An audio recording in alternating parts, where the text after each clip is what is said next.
Olá, leitores e seguidores Polar. Bom, acho que alguns de vocês já conhecem, né? Meditações sobre o Tratado da Pedra Filosofal de Lamb Spring, de Patrick Poe. Aqui o volume 2 e aqui o volume 1. Na verdade, um livro só, são 15 figuras, 15 textos, e o livro seria só isso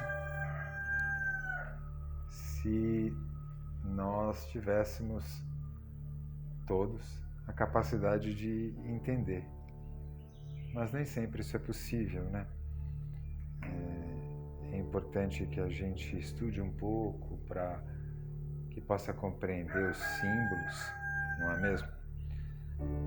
O livro aqui no volume 1 começa com: não há nada de oculto que não venha a ser revelado, nada de secreto que não venha a ser conhecido.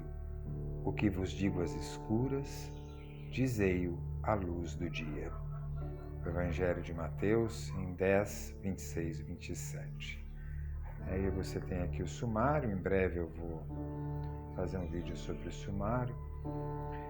E antes de fazer essa pequena leitura, esse recorte literário, deixa eu lembrar uma passagem de Jó, onde ele diz: mas ele, Deus, mas ele conhece o meu caminho, e se me pôs à prova, dela sairei puro como ouro. O caminho da pedra dos filósofos.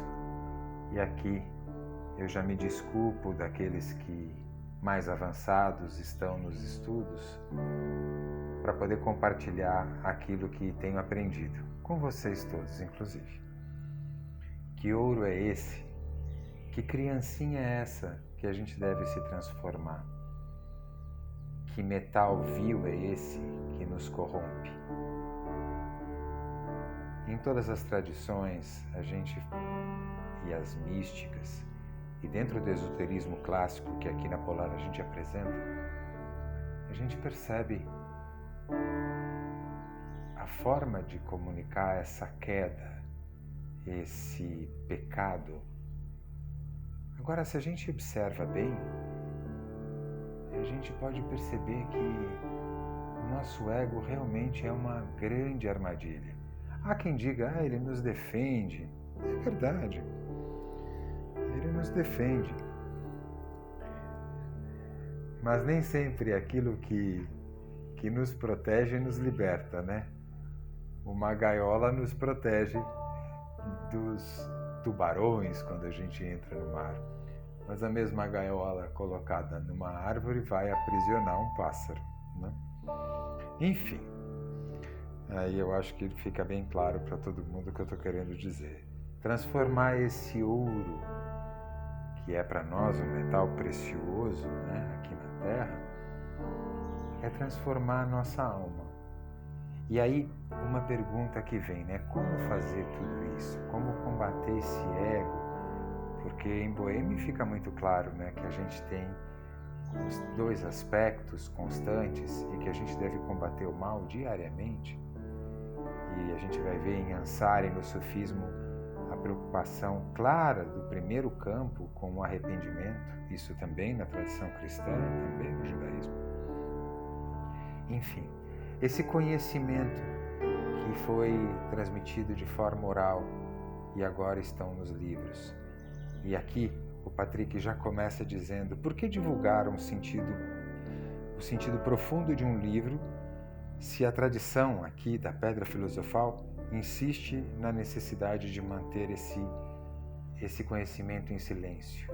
E olha, o Corpus Hermeticum também foi pedido que não fosse traduzido, porque não seria possível sair da sua língua original e levar para as outras, porque a língua original trazia um som ligado à criação, ligado a Deus. Enfim, mas Patrick já começa dizendo: em primeiro lugar, porque nossa sociedade atual está atravessando uma situação humana dramática, afastou-se de suas raízes culturais mais essenciais e por isso perdeu seus valores. Então, perdida e desorientada, ela se vê submetida à crença dominante e implacável de que a única realidade é material e concreta. Embora haja em nossa sociedade um movimento contrário a esse, que busca reabilitar a vida interior e o caminho espiritual, ela procura seu alimento em raízes culturais distintas das suas. As tradições orientais consideradas, com ou sem razão, como depositárias dos valores e conhecimentos interiores e da maestria das práticas corporais. Bom, tudo isso nós sabemos, reconhecemos, né, no nosso amado Oriente, né, através inclusive do budismo, né, do Templo Shaolin. A gente percebe tudo isso, né, que realmente eles são incríveis. Agora, no Ocidente também não existe esse conhecimento? É claro que sim. Claro que sim. O conhecimento e a verdade é uma só.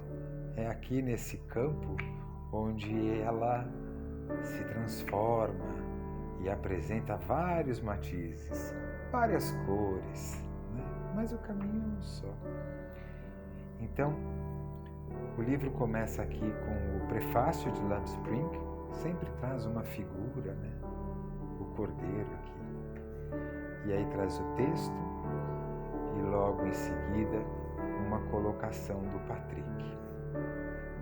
Bom, eu não quero me estender muito, mas vamos lá a essa primeira figura. A gente já falou dela, mas vamos lembrar. Ou melhor, por que a gente vai para a primeira figura se a gente já falou e já tem um vídeo dela, né? Vamos aqui para essa daqui, ó. Pronto, aleatoriamente. A figura número 6. Temos aqui um dragão comendo o próprio rabo. Diz aqui, acima da figura. É uma grande maravilha e uma estranha astúcia fazer de um dragão venenoso a medicina suprema. E embaixo. O mercúrio corretamente precipitado e sublimado por procedimento químico é dissolvido em sua própria água e depois coagulado novamente. Alquimia, né? É difícil mesmo, né? Mas se o coração abre, a gente consegue intuir. Então, olha só, a gente pode começar vendo esse livro e eu recomendo muitíssimo. Já vamos terminando, mas reparem nas sombras. Reparem sempre assim nos desenhos, nada é aleatório aqui nesse livro. 2 olhos, por que um aparece mais que o outro? Às vezes, por que aqui está tudo tão claro? E por que esse campo está escuro? Por que ele pisa sobre um terreno escuro, sendo que há um terreno branco aqui? O que está acontecendo? Olha o texto. Um horrível dragão habita a floresta, e ao seu veneno nada escapa. Quando ele vê o sol e o fogo, lança seu veneno que se espalha e voa monstruoso, de modo que nenhum animal vivo pode a ele resistir. O próprio basilisco não poderia a ele se comparar. Ele combate com todas as suas forças, mas sabendo-se levá-lo à morte de mofo sábio, as cores aumentarão por meio dela. Seu veneno se fará então medicina suprema. Voltando contra si seu veneno, ele o consome e, devorando sua própria cauda, encontra em si mesmo a sua própria perfeição. E dele escoa um bálsamo supremo, notável por suas admiráveis virtudes, com as quais todos os filósofos ficam maravilhados.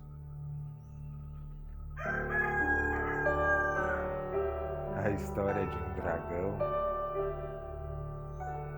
que lançava veneno e descobriu a medicina comendo roendo o seu próprio rabo, mordendo o seu próprio rabo, destruindo aquilo que era o veneno. E dentro dele, a medicina pura. Olha o Patrick. Vou ler só um pouquinho, gente.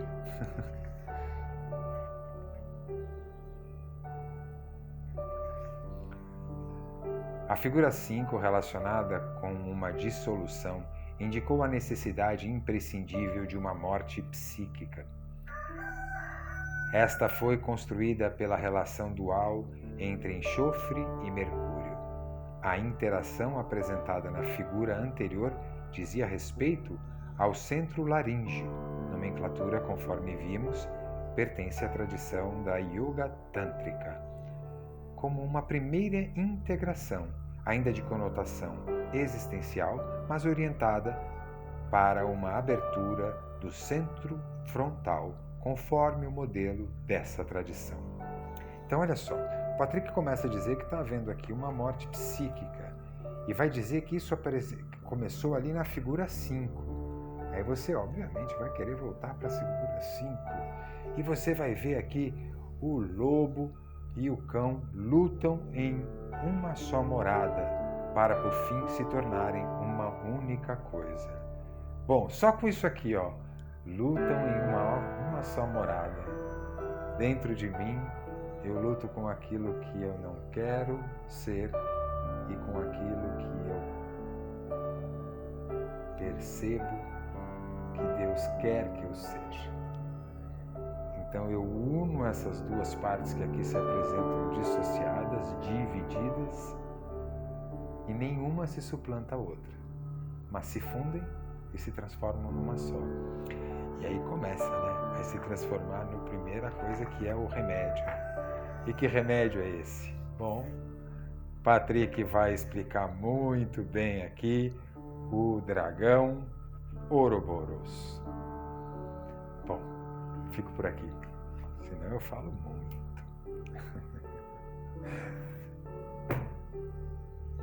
O tratado, meditações sobre o tratado da Pedra Filosofal de Lamp Spring.